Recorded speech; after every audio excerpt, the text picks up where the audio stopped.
una breve historia de lo que son las normales en la Ciudad de México, pero antes de llegar a esto vamos a darles una introducción de por qué hay normales en México, cómo fue que se crearon. Para esto tenemos que conocer primero qué es una normal. Una normal es aquella institución, en el más amplio sentido de la palabra, formadora de docentes. Como sabemos, en México son formadoras de docentes de educación básica, lo que viene siendo educación preescolar, educación primaria y educación secundaria. Las normales como tal tienen su origen en Europa. Primero, a finales del siglo XVII, se empezó a dar esta idea de formar a los maestros, a los que dan la educación, en Prusia y Francia, y de ahí se fue dando o extendiendo a otros países de Europa, y así llegó hasta lo que ahora el continente americano. Aunque cabe mencionar que, aunque se extendió esta idea, actualmente ya hay muchos países que no tienen como tal escuelas normales. Fue un movimiento que en su momento tuvo su auge, pero por diferentes razones ha tenido crisis y ya son pocos países los que ya tienen normales. Bueno, ahora aquí en México, como ya lo dije, es de educación básica, y esto queda normado en el artículo 3º, obviamente por el Estado. En se da toda la normatividad de la educación, también de los planes que tienen que darse en las escuelas normales, tanto como las rurales como las urbanas, que son dos vías totalmente distintas por el ámbito en el que se desarrollan. Las primeras escuelas normales se empezaron a desarrollar en 1820 bajo un modelo llamado escuela mutua, en el cual, o lancasteriana, se llama mutua porque eran los alumnos que de cierto modo se les puede llamar avanzados, les daban la educación a sus propios compañeros para que ellos mismos fueran aprendiendo, y así este modelo permitió que muchos se fueran inscribiendo, a pesar de tener pocos recursos, en las mismas escuelas primarias o de educación básica. En sí, en este momento no existía la palabra o el sentido de maestro como tal, se les llamaba preceptores. Aquí se les conocía las normales en el sentido de que normaban la educación, y eran cursos como de 4 a 6 meses que tomaban estas personas para poder ser docentes o preceptores, como se llamaban en ese entonces. En otro momento, se dio después de la restauración de la República, en que hubo un cambio en las normales, y finalmente ya en la década de 1880 fue cuando se moderniza la educación, que es el tercer momento. En bajo la influencia de Enrique Lausner, que es alemán, y Enrique Retsanen, se forma lo que fue la primera normal en el país, que fue la normal de Jalapa, en Veracruz.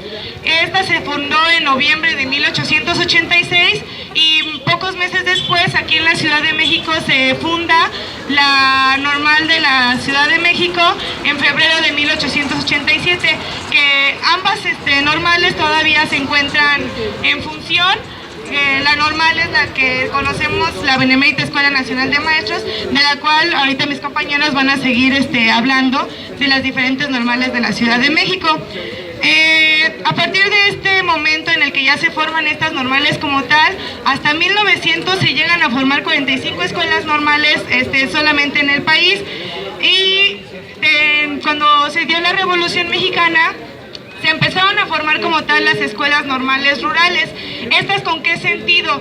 El gobierno, bueno, el Estado mexicano tenía la idea de empezar a educar a la población rural desde las bases. Quería modificar todo lo que significa en cuanto a lo agrario. Entonces ocupaban a los maestros de las normales rurales, como los llamaban misioneros. ellos eran los que llevaban las mismas ideas para modificar desde la educación y así modificar el modelo de los terratenientes y en su más amplio sentido.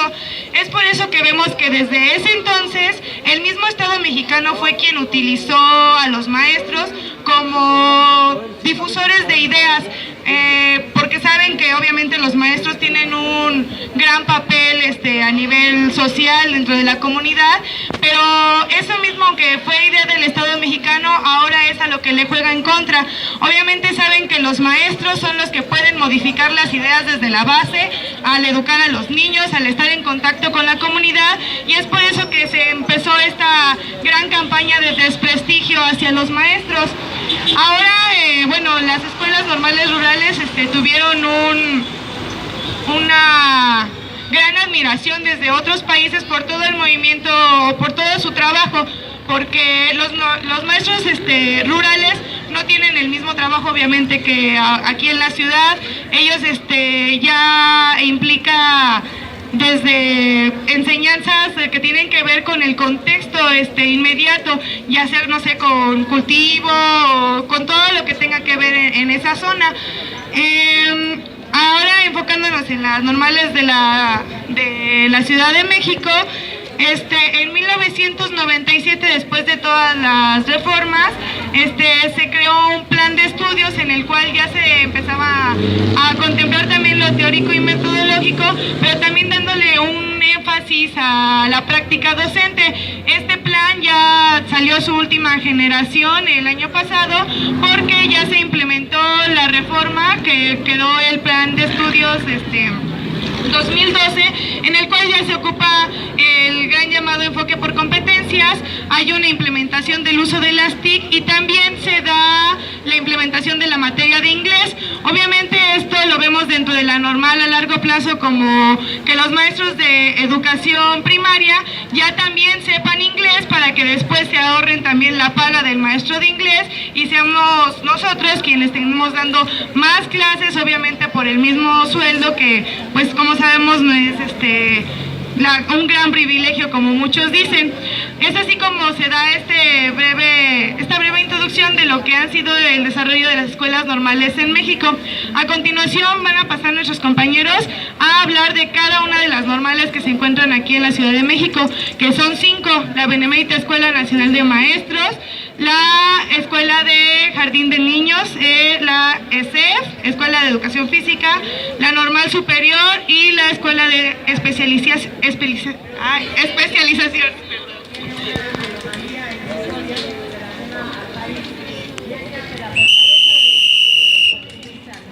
Buenas tardes a todos los que nos acompañan, profesores, compañeros, alumnos de las 5 normales, padres y madres de familia, policías y a todos los ciudadanos en general. A continuación, una breve reseña histórica de la Escuela Superior de Educación Física. Escuela Magisterial de Esgrima y Gimnasia, en el contexto de la modernidad porfiriana, es el antecedente más antiguo de la actual Escuela Superior de Educación Física, ya que fue la primera institución formadora del profesional. El surgimiento de la escuela fue propiciado principalmente por la élite porfiriana en 1908 y el ocaso de esta se dio en 1914. Escuela Elemental de Educación Física en el marco del proyecto educador vasconcelista. Fue el inicio de las escuelas formadoras de educación física. Esta surge después del movimiento armado como una de las muchas iniciativas vasconcelistas en 1923. Emerge como un proyecto de capacitación denominado Curso Elemental de Educación Física, con la idea de tener en breve tiempo personal docentes preparados que fungieran como profesor de educación física, creado en este periodo mejor conocido como la reconstrucción. Escuela Universitaria de Educación Física, primer proyecto profesional de formación de docentes.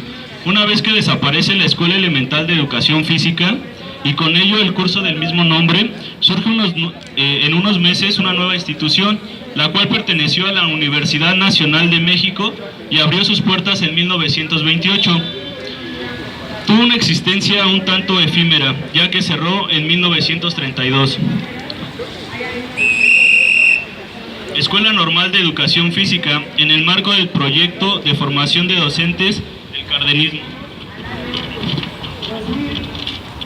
A partir del surgimiento de esta nueva escuela, aún en momentos difíciles, en sus 75 años de existencia, ya no volvió a cerrar sus puertas bajo ninguna circunstancia, si acaso cambió de nombre. La Escuela Normal de Educación Física subsistió hasta 1949, año en el que pasó a denominarse Escuela Nacional de Educación Física. Escuela Nacional de Educación Física y los inicios de consolidación de la educación física. Esta escuela vivió una serie de avatares, primero de penuria y falta de apoyo gubernamental en la década de los 50, carencia de instalaciones propias para poder realizar las actividades académicas y deportivas que se requerían. La ENEF se ubicó físicamente durante muchos años en el Deportivo Venustiano Carranza. Esta situación se prolongó hasta que, a partir de una amplia lucha de diversos sectores estudiantiles, en 1959 se obtuvo el terreno y las instalaciones que hoy se ubican en la Puerta 4 de Ciudad Deportiva. En la década de los 60, especialmente a fines de esta, para concluir con el proceso que originó la conversión de la escuela en una de carácter superior. Escuela Superior de Educación Física, momento de desarrollo y expansión de la educación física. Es el momento en que la escuela se convierte a una institución educativa de nivel superior. Su surgimiento es en 1976. Fueron razones de política educativa en el ámbito del normalista que motivaron dicho cambio. Son muchos los diferentes momentos y dificultades que ha vivido la escuela en su conformación institucional como instancia de carácter superior. Ha tenido 3 diferentes planes de estudio, 1976, 1982 y 2002 la licenciatura. Como conclusión, expresamos que la situación actual de las escuelas normales y con ello el de las escuelas formadoras de docentes de educación física es que enfrentan grandes dificultades a partir del viraje que se vive en la política educativa de los últimos gobiernos, donde éstas resultan un tanto prescindibles para ellos y simplemente plantean reducirlas, lo cual se ha traducido en una falta de apoyo permanente como opción de formación de docentes.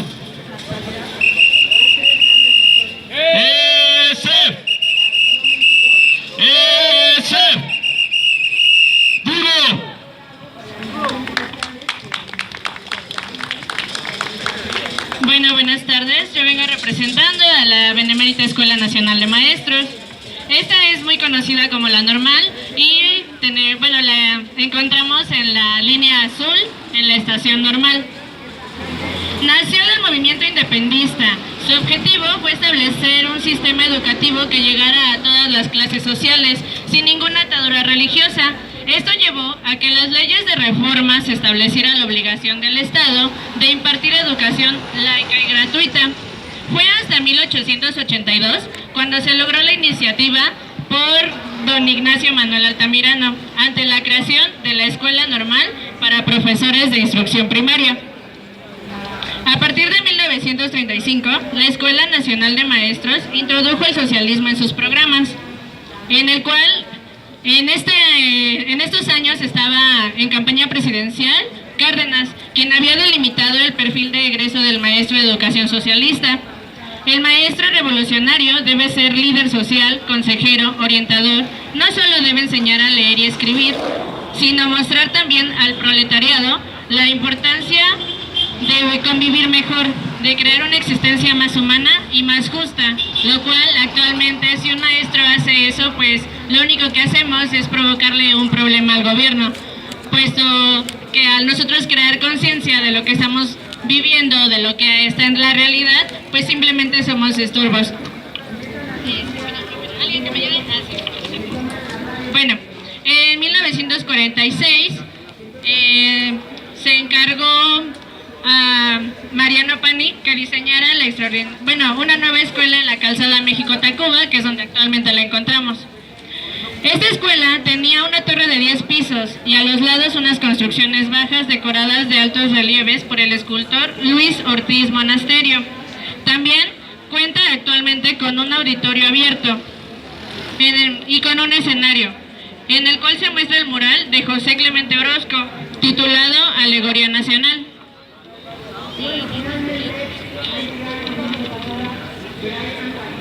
En 1924, el profesor Lauro Aguirre encabezó una radical transformación en la Benemérita, pues asumió la dirección del plantel y lo convirtió en la Escuela Nacional de Maestros.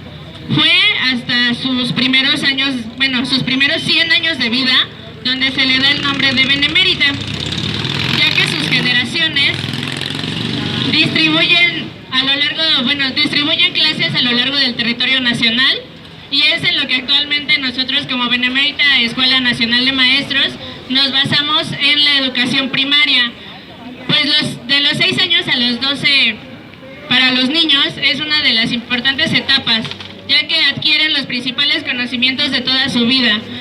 Además, nosotros como educación primaria no solamente implementamos diferentes conocimientos que son historia, formación cívica, español, matemáticas. En la historia les damos una identidad. En la formación cívica les damos a conocer sus derechos y obligaciones que están también en la Constitución. Nosotros creamos conciencia, nosotros le damos identidad a cada uno de nuestros niños. ¿Para qué? Para que sean unos ciudadanos de bien, para que sean democráticos, para que se unan, para que cuando en un futuro tengan problemas, pues sea esta ciudadanía la que nos haga unirnos y la que nos haga ser conscientes de lo que está pasando. Gracias. Bueno, yo les voy a hablar de la historia de la Escuela Nacional para Maestras de Jardines de Niños. Esta surgió en 1884, fue la primera escuela para párvulos. Antes no se les decían niños o infantes, se les conocía como adultos pequeños y se les daba el nombre de párvulos. Después de la creación de la escuela, esto fue creada con métodos pedagógicos que estudiaba la UPN en eso entonces. Fue la primera escuela de párvulos en el Distrito Federal en 1884. En 1887, la recién escuela inaugurada para maestros, que fue la normal para maestros de primaria, les brindó un espacio en los últimos 2 años de la carrera para que fuera una relación con la metodología froebeliana, que era los 5 dones de Froebel, que fue quien se interesó con la educación de los niños menores a 6 años. La carrera de educadora de párvulos fue creada en 1909 por la maestra Berta von Blumier Leiva, dentro de la Escuela Normal para Profesores de Primaria, de Educación Primaria. Esta se implementó solo como un curso para que los maestros de primaria supieran educar a los párvulos en los últimos 2 años de la carrera. El licenciado Justo Sierra, como secretario de Instrucción Pública y Bellas Artes, quien con gran visión a futuro apoyó de manera profesional a la educación de las maestras que iban a ser las formadoras de párvulos, y fue quien envió a estudiar al extranjero a Rosaura Zapata, a Estefanía Cañeda, Berta von Blumier y Josefina Ramos del Río. En 1925 fue cuando el maestro Lauro Aguirre fusiona las 3 escuelas, las 3 turnos de la Escuela Normal de Primaria, que era la matutina, la vespertina y la nocturna, y así creó oficialmente la Escuela Normal de Primaria, aún con el curso para educadoras. Fue hasta 1947, el 15 de octubre, que decidieron construir la Escuela Nacional para Maestras de Jardines de Niños, que está ubicada en el Metro Barranca del Muerto, cerca del metro, enfrente del Infonavit. Aquí es donde se implementa ya la carrera para maestras de jardines para párvulos, y la primera directora fue la maestra Guadalupe Gómez Márquez, y la subdirectora fue la maestra Emma Holguín Hermida. Actualmente la carrera cuenta con una matrícula de 252 alumnas al año, incluyendo hombres. ya ahorita ya a pesar del nombre que es para maestras, ya pueden entrar hombres a esta carrera.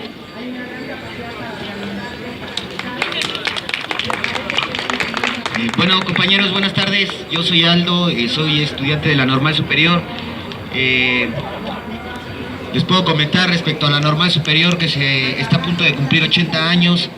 Se fundó poco antes de empezar el cardenismo con otro nombre para atender a los alumnos de enseñanza secundaria que tenía poco que se había creado como nivel aparte.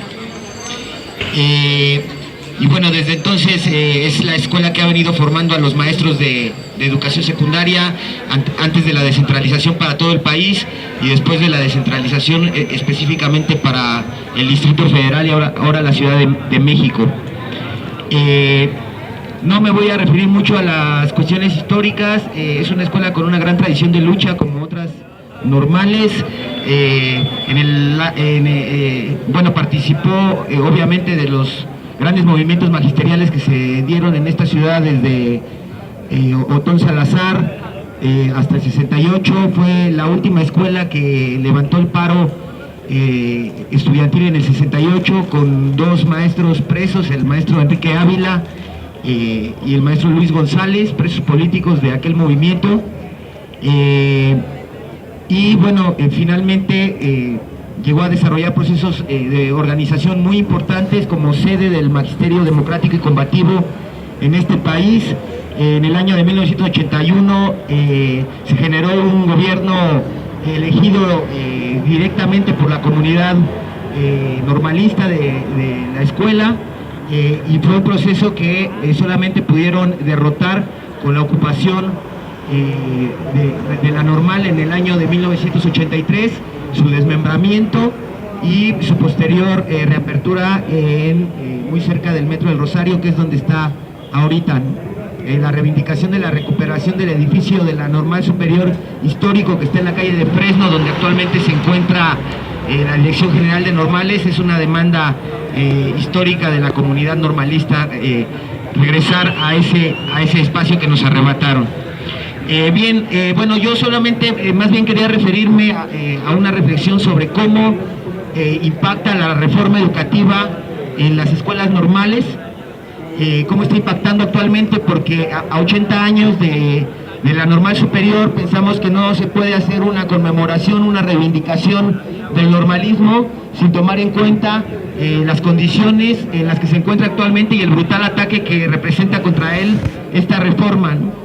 En principio pensamos que la reforma educativa afecta a las escuelas normales en tanto que denigra la imagen, la formación y las futuras condiciones laborales de los normalistas.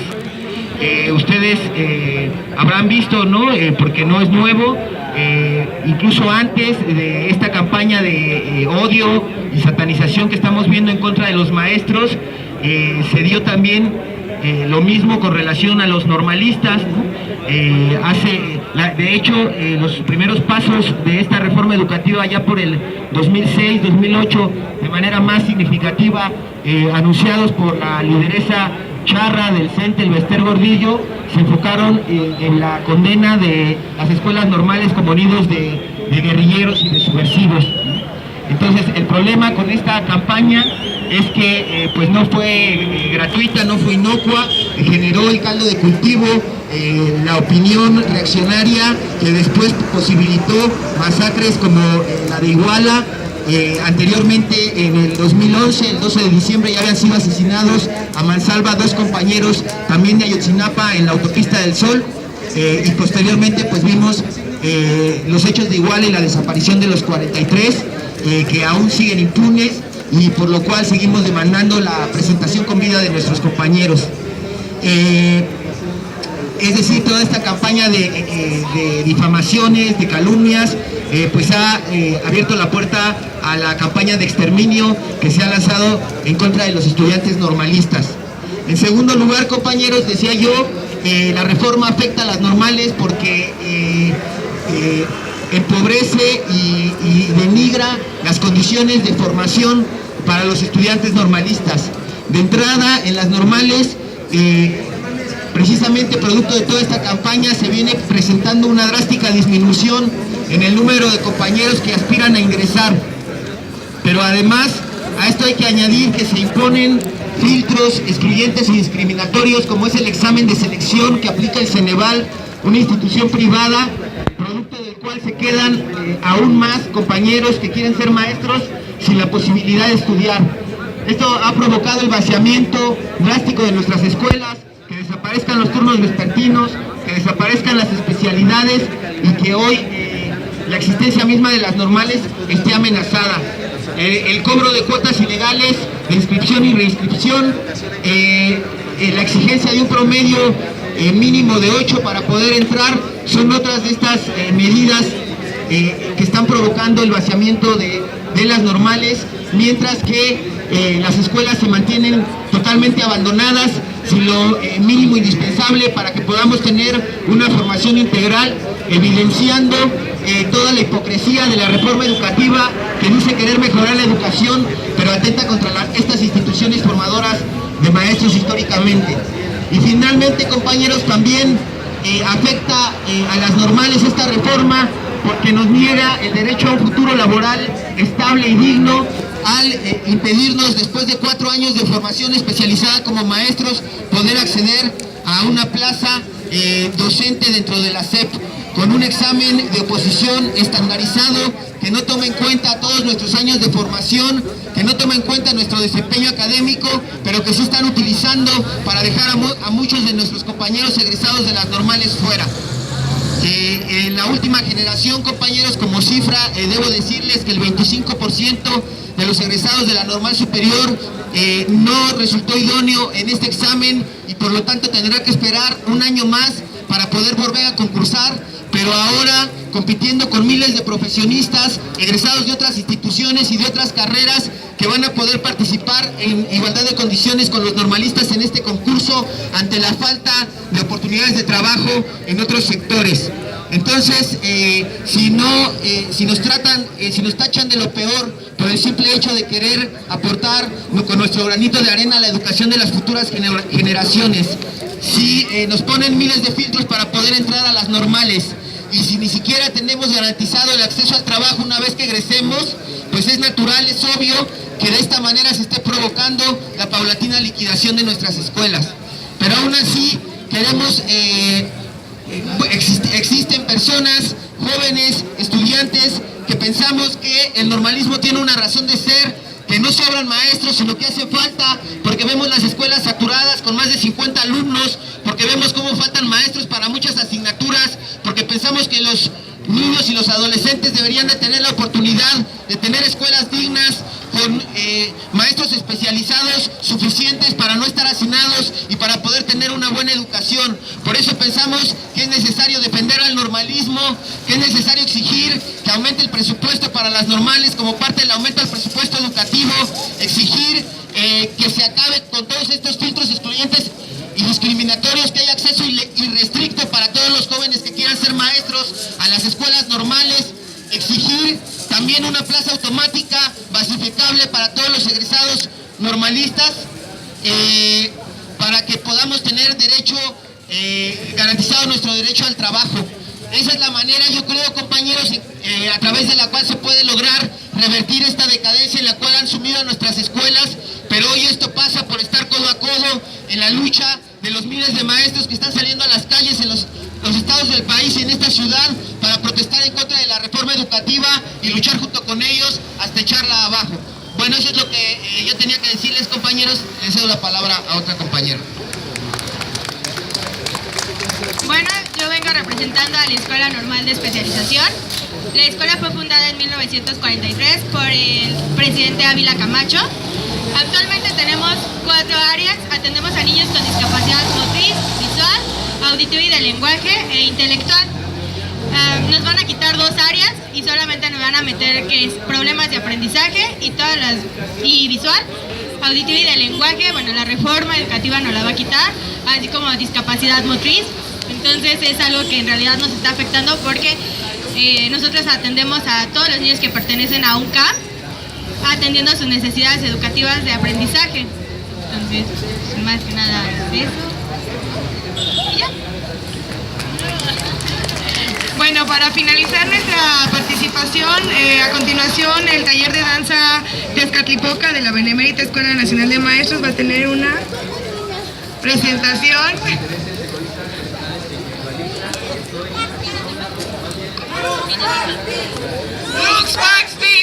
Lux, Pax, Bis, normal, Gloria.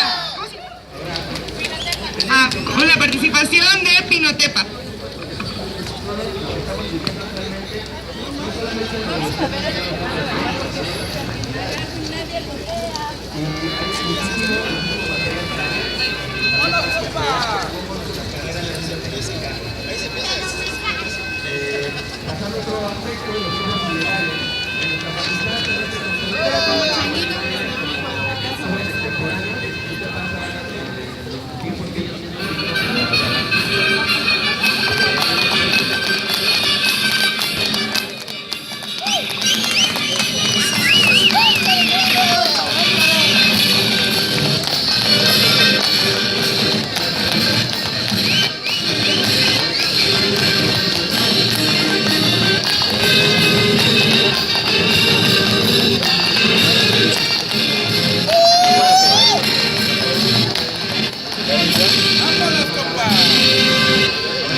Creo que todos.